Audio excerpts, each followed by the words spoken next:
Assalamualaikum warahmatullahi wabarakatuh. Alhamdulillahirabbil alamin. Allahumma shalli ala sayidina Muhammad. Sahabat beriman, pendengar setia yang dirahmati oleh Allah. Surga adalah suatu tempat yang berada di alam akhirat yang dipercaya sangat istimewa. Surga menjadi tempat berkumpulnya para ruh manusia yang semasa hidupnya sering berbuat kebajikan yang sesuai yang diajarkan oleh agama Islam. Saking istimewanya, surga banyak yang mengidam-ngidamkannya. Tetapi tidak semua orang dapat masuk dan tinggal di sana. Bahkan untuk mencium bau surga saja, hanya bagi orang-orang yang beruntung saja. Sahabat beriman, bau surga dapat dicium sejauh perjalanan 1000 tahun. Seperti yang telah Nabi sabdakan. Dan berikut ini kami telah merangkum 7 golongan orang yang tidak dapat mencium baunya surga. Yang pertama, wanita yang berpakaian tapi telanjang. Zaman sekarang banyak sekali tren pakaian yang digunakan. Namun tidak semua pakaian boleh digunakan oleh umat muslim. Terlebih bagi perempuan yang harus menutupi seluruh bagian tubuhnya. Karena berkembangnya zaman, banyak sekali pakaian yang tidak seharusnya digunakan bagi perempuan muslim. Contohnya, menggunakan pakaian yang ketat, hingga terlihat lekuk tubuhnya. Hal ini sangat dibenci oleh Allah Subhanahu wa Ta'ala.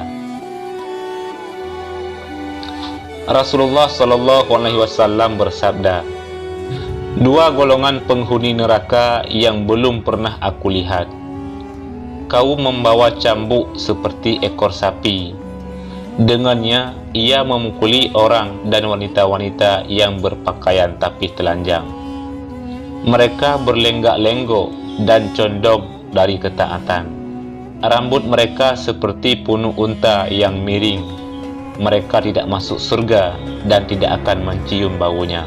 Padahal sesungguhnya bau surga itu tercium dari perjalanan sejauh ini dan ini." Hadis riwayat Muslim. Yang kedua, orang yang menyemir rambutnya khususnya dengan warna hitam.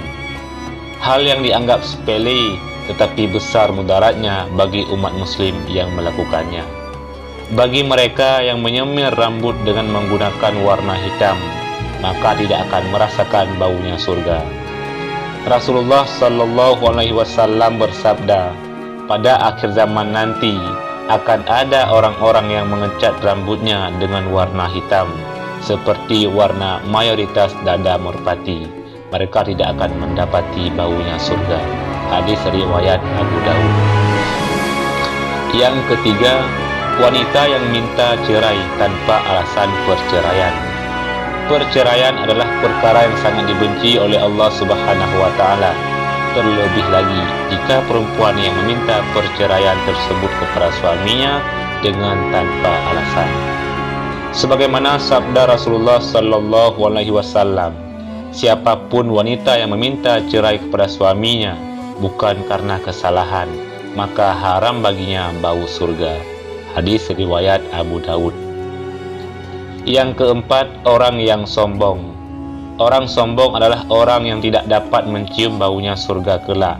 Sebagaimana sabda Rasulullah SAW, tidaklah seorang laki-laki meninggal dunia dan ketika ia meninggal, di dalam hatinya terdapat sebiji sawi dari sifat sombong, maka akan haram baginya mencium bau surga atau melihatnya.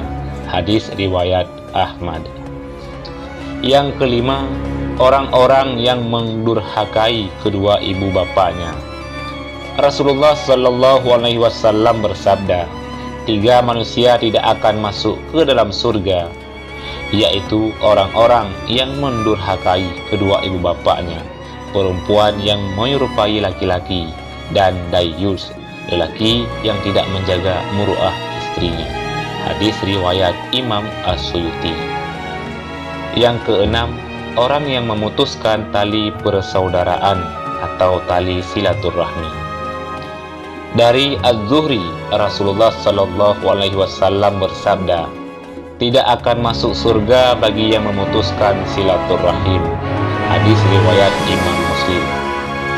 Dan golongan yang ketujuh adalah pemimpin-pemimpin yang berkhianat kepada rakyat. Dari Hasan meriwayatkan bahwa Ubaidillah bin Ziyad ketika tiba ajalnya berkata, "Aku ceritakan padamu sebuah hadis yang aku dengar dari Rasulullah sallallahu alaihi wasallam. Baginda bersabda, mana-mana pemimpin yang dipilih oleh Allah untuk menjaga rakyatnya, tetapi tidak memberi teladan yang baik kepada mereka, melainkan tidak mencium baunya surga." Hadis riwayat Al-Imam Bukhari. Sahabat beriman, pendengar setia yang dirahmati oleh Allah, itulah 7 golongan orang-orang yang kelak pada hari kiamat tidak akan mencium baunya surga, tidak akan masuk surga, bahkan mencium baunya surga. Oleh karena itu, mari kita tingkatkan keimanan kita dan ketakwaan kepada Allah Subhanahu wa Ta'ala, agar tidak melakukan perbuatan dari 7 golongan yang telah kita sebutkan, yaitu orang yang tidak akan mencium baunya surga. Semoga kita semua diberikan anugerah oleh Allah Subhanahu wa Ta'ala untuk bisa menjalankan segala urusan yang telah diperintahkan oleh Allah dan menjauhi segala larangannya. Dan semoga di akhir hidup kita kelak mendapatkan husnul khatimah, menjadi hamba yang mulia di sisinya dan ditempatkan dalam surga Jannatun Na'im. Amin ya rabbal alamin. Wallahu a'lam bishawab. Demikian yang bisa kami bagikan, mudah-mudahan ada manfaatnya. Assalamualaikum warahmatullahi wabarakatuh.